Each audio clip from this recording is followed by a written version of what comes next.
Valdo Calocane, who stabbed 3 people to death in Nottingham city centre and attacked 3 others, has been sentenced at Nottingham Crown Court to a hospital order after admitting manslaughter by diminished responsibility and attempted murder. Emma Webber, mother of Nottingham stabbings victim Barnaby Webber, said outside the court that true justice has not been served today, adding the families of Valdo Calocane's victims had been let down by the CPS and the police after the triple killer was handed an indefinite hospital order.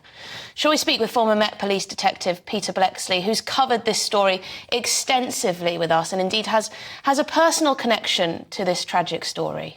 Yes, Peter, could you first start off by explaining what your connection is here?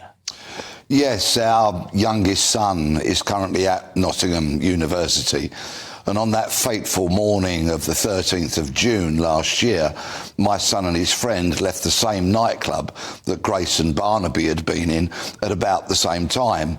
Unfortunately for them, they got into a minicab, and of course, as we know, tragically, Grace and Barnaby walked off to their untimely, revolting and ultimately avoidable deaths. It is just extraordinary. Peter, did your son know Barnaby and Grace, or was he just happened to be at the same nightclub? Yes, indeed. One of our son's housemates and great friend since primary school played cricket alongside Barnaby, and the reverberations of these appalling crimes went throughout the university community and, of course, spread further afield. I do hope that Grace, Barnaby and Ian's families will forgive me for mentioning this connection. I don't wish in any way to downplay the unimaginable grief that they are suffering and will suffer for the rest of their lives. I mention it purely as an illustration of perhaps how widespread or perhaps even more damaging this utterly unacceptable, appalling behaviour of this murderous man could have been.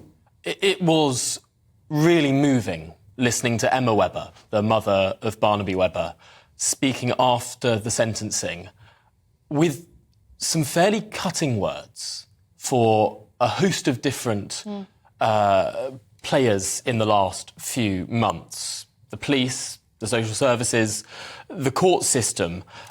She said she'd foolishly trusted in the system and said that true justice has not been done today. Indeed, and statement?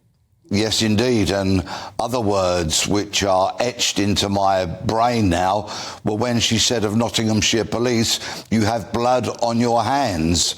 Calocane was, of course, wanted on warrant for assaulting a police officer, an event that arose from an earlier occasion when he was detained and sectioned under the Mental Health Act. He assaulted an officer whilst being conveyed to a health facility.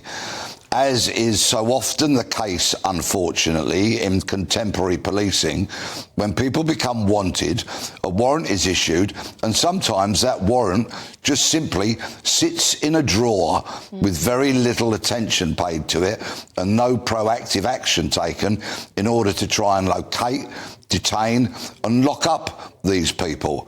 Of course, in this situation, it had tragic consequences, and whilst I accept what the Assistant Commissioner from Nottinghamshire Police says, in that Calocane might not necessarily have been serving a jail term for that particular offence, I think he's probably used a crystal ball there, and who's to say that Calocane might not have been detained for other offending that we know he did, but was not subject to charges for, and therefore did not proceed through the criminal justice system in relation to other offences as perhaps he should have done.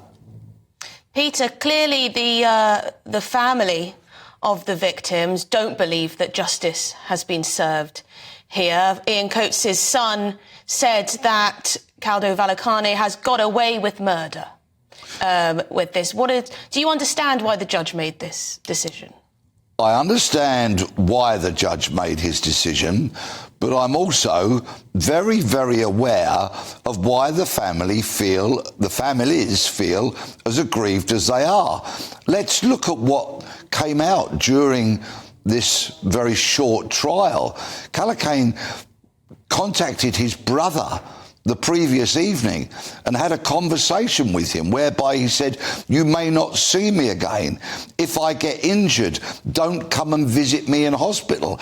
Clear indicators that this murderous creature was plotting, preparing and planning to carry out the most heinous acts. And I'm sure that is one of the reasons why the family feels so aggrieved that he did not stand trial for murder, did not get convicted of those crimes, and therefore was not subjected to a whole life prison term in a jail.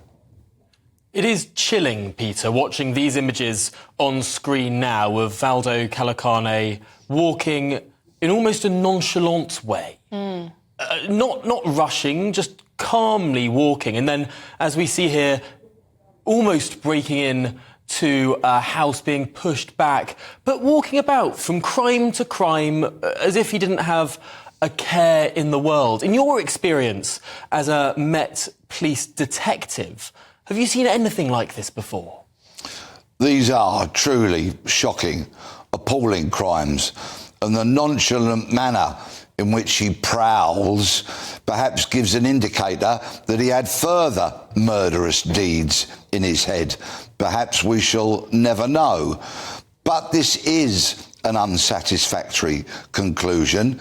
Perhaps he will die in a secure hospital, be that Rampton or Broadmoor or some other similar institution. But I firmly understand why the families are so aggrieved.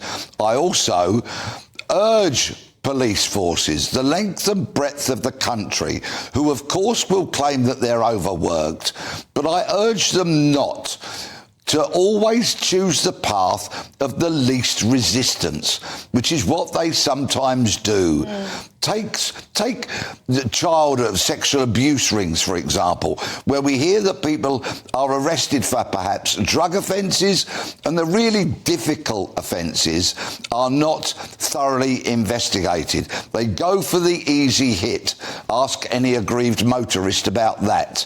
Sometimes the path of least resistance means that people are not fully and properly put through the criminal justice system, so that proper assessments, proper reports cannot be presented to a judge or a magistrate, whoever might be sentencing.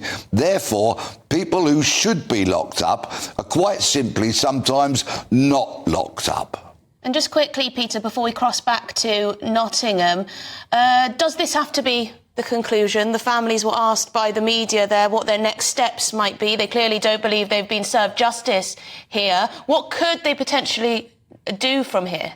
This is not the last time we will hear from the aggrieved families. I would imagine they will urge, with the backing of lawyers, for some form of public inquiry.